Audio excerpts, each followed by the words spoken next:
Magandang araw po sa inyong lahat. Muli ako po ito si Lando.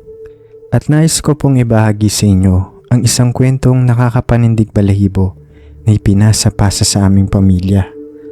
Ito ay kwento ng aking lolo sa tuhod na naging malapit na kaibigan ng aking lolo. Tungkol sa kanyang kabataan sa isang liblib na probinsya sa Visayas. Sana po ay magustuhan ninyo. Ang aking lolo sa tuhod, na tatawagin na lamang nating si Tiyo Isko, ay isinilang sa isang maliit na nayon sa gitna ng Visayas. Simple lamang ang kanilang pamumuhay, nakabatay sa pagsasaka at pag-aalaga ng hayop. Kasama ang kanyang nakakabatang kapatid na si Kiko, sila ay lumaki sa piling ng kanilang mga magulang na nagtatrabaho sa bukid ng isang may-ari ng lupa. Isang araw iniatas sa magkapatid ang isang mahalagang gawain, ang pag-aalaga sa mga kalabaw ng kanilang amo. Hindi biro ang responsibilidad na ito dahil ang kalabaw ay malaking tulong sa pagsasaka. Bukod dito, pinagkatiwalaan silang tumuloy sa isang kubo sa bundok upang bantayan ang mga kalabaw. Tuwang-tuwa sila dahil ito ang unang pagkakataon na magkakaroon sila ng ganitong klaseng responsibilidad. Buong puso nilang tinanggap ang hamon dahil batid nilang malaki ang maitutulong nito sa kanilang pamilya. Sa kanilang murang edad, nangarap silang makatulong sa mga gastusin at magkaroon ng konting baon para sa sarili. Lulan ng isang kariton na hila ng isang kalabaw, umalis sila sa kanilang bahay at tinungo ang kabundukan. Sa pagdating nila sa kubo, agad nilang inayos ang kanilang mga gamit at pinakain ng mga kalabaw. Simple lamang ang kubo, yari sa kawayan at may bubong na pawid. Meron itong isang silid, isang maliit na kusina at isang batalan sa likod. Sa kabila ng kasimplehan nito, naging tahanan nila ito sa mga sumunod na araw. Sa simula naging maayos ang lahat. Ginagawa nila ang kanilang mga tungkulin. Pinapakain ng mga kalabaw, nililinis ang kanilang mga kulungan at pinapastol sa damuhan. Sa gabi nagkukwentuhan sila at naglalaro bago matulog. Ramdam nila ang kalayaan at ang kapanapanabik na pakaramdam ng pagiging malayo sa kanilang mga magulang. Ngunit ang kapayapaan ay hindi nagtagal. Isang gabi habang mahimbing silang natutulog, gumising sila sa isang malakas na ugong. Sa pagdilat ng kanilang mga mata, nakita nila ang mga puno na yumuyugyog at ang malakas na ulan na bumabagsak. Isang napakalakas sa bagyo ang dumating, walang babala. Natakot ang magkapatid. Hindi nila alam kung ano ang gagawin. Ang tanging naisip nila ay ang magtago sa loob ng kubo at magdasal. Buong magdamag silang nanalangin na humupa ang bagyo. Kinabukasan tumila ang ulan, ngunit ang pinsala ay malawak.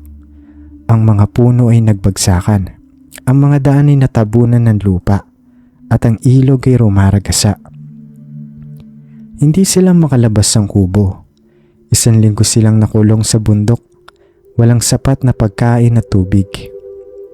Sa mga araw na yon, naging saksi sila sa bagsik ng kalikasan.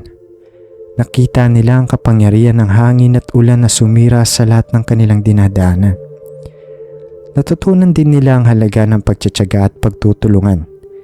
Kinailangan nilang magtulungan upang makaraos sa araw-araw. Isang araw napansin nilang kulang ang isa sa mga kalabaw. Hinanap nila ito sa buong paligid, ngunit hindi nila ito makita. Nang maglaon natagpuan nila ito sa isang liblib na lugar. Wala ng buhay. Ang tiyan nito ay punit at wala ng lamang loob. Labis silang natakot sa kanilang nakita. Hindi nila alam kung ano ang nangyari sa kalabaw. Hindi nila maintindihan kung paano ito nangyari. Sa kanilang murang edad, hindi pa nila naranasan ng ganitong klaseng karahasan. Sa gitna ng kanilang pagkabahala, nakita ni Kiko ang isang bahay kubo sa di kalayuan.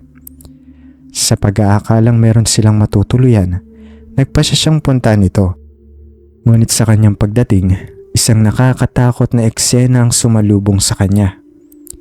Nakita niyang isang pamilya na nagkakagulo. Mayroon isang matandang lalaki na may sugat sa pisngi at ang kanyang pamilya ay nagtatangkang tulungan siya. Sa kanyang hinala na ang pamilyang yon ang pumatay sa alagang kalabaw nila, nawala sa sarili si Kiko at sinugod niya ang pamilya. Doon niya nasugatan sa pisngi ang matandang lalaki nang hinarangan siya nito. Sa pagtatangkang makahanap din ng pagkain, kinuha ni Kiko ang mga imbak nilang gulay at kamote.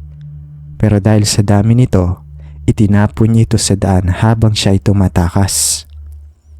Sa takot tumakbo si Kiko pabalik sa kubo. Ikunento niya ang lahat sa kanyang kapatid. Labis silang nag-aalala sa maaaring mangyari. Batid nilang nagalit ang pamilya at maaaring magiganti sila. Hindi sila nagkamali. Kinagabihan nagsimula silang makarinig ng mga kakaibang ingay sa paligid ng kubo. Mga kaluskos, mga halinghing at mga tawanan na nakakapanindig balahibo. Alam nilang hindi sila nag-iisa. Nararamdaman nilang may nagmamasid sa kanila. Natuklasan nila na ang pamilya na kanilang sinugod ay hindi ordinaryong pamilya. Sila ay mga aswang, mga nilalang na nagtatago sa dilim at naghahanap ng makakain. Ang sugat na natamo ng matandang lalaki ay nagpabago sa kanila. Gusto nilang magigante. Buong gabi silang nakatutok sa bintana, nagbabantay sa mga aswang. Nakita nila ang mga anino na gumagalaw sa paligid ng kubo. Naririnig nila ang kanilang mga bulong at talakak. Ramdam nila ang kanilang presensya, ang kanilang pagnanais na makapaghiganti. Ngunit hindi sila basta-basta susuko. Meron silang isang bagay na protekta sa kanila.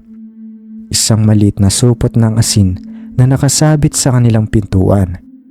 Ito ay isang lumang paniniwala na ang asin ay nagtataboy sa mga aswang. Naniniwala sila na basta't naroon ang asin, hindi sila mapapahamak. Gayunpaman meron silang isang malaking problema. Hindi sila maaaring lumabas ng kubo. Ang mga aswang ay naghihintay sa labas, handang sumalakay anumang oras.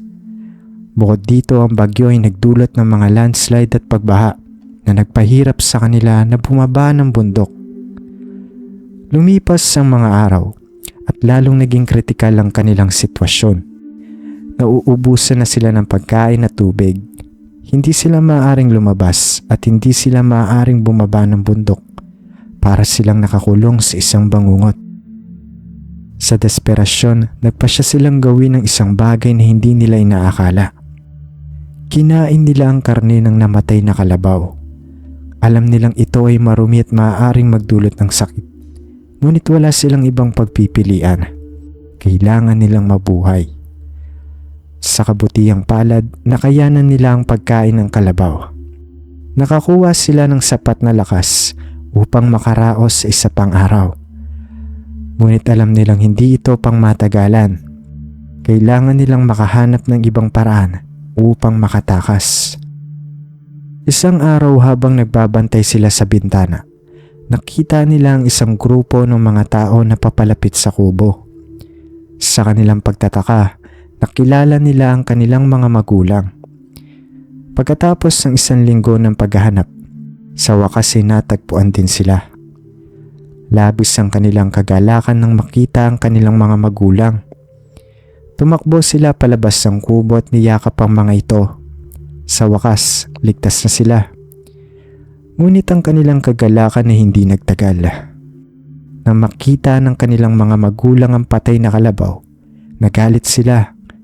Alam nilang malaki ang halaga ng kalabaw at malaki ang kanilang responsibilidad dito. Nalungkot ang magkapatid at humingi ng tawad sa kanilang mga magulang. Ikwento nila ang lahat ng nangyari. Mula sa bagyo hanggang sa aswang.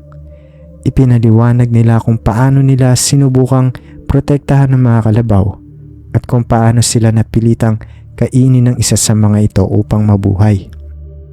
Sa una hindi naniwala ang kanilang mga magulang. Akala nila ay nagdadahilan lamang sila. Ngunit nang makita nilang supot ng asin sa pintuan, nagbago ang kanilang isip. Alam nilang may katotohanan sa kanilang sinasabi. Na makita ang mga kalmot sa pader ng kubo at marinig ang mga kwento mula sa mga kalalakihan na sumama sa paghanap. Doon nila nalaman ang buong katotohanan ng nangyari sa magkapatid. Mula noon hindi na muling nag-alaga ng kalabaw ang magkapatid na Isko at Kiko sa bundok. Ang karanasang iyon ay nagmarka sa kanila habang buhay. Natutunan nila ang halaga ng pag-iingat, ang kapangyarihan ng paniniwala, at ang katotohanan ng mga nilalang na hindi nakikita. Ito ang kwento ng aking lolo sa tuhod. Isang kwentong puno ng takot, pagsubok at pag-asa. Sana po ay nasiyahan kayo sa inyong pakikinig. Hanggang sa muli, mag-ingat po kayo. At tandaan, hindi lahat ng nakikita natin ay totoo. At hindi lahat ng hindi natin nakikita ay hindi totoo. Naway ang kwentong ito ay magsilbing babala at paalala sa atin na maging maingat at mapanuri sa ating kapaligiran. Hindi natin alam kung ano ang nagtatago sa dilim. Naghihintay ng pagkakataon upang tayo ay pinsalain.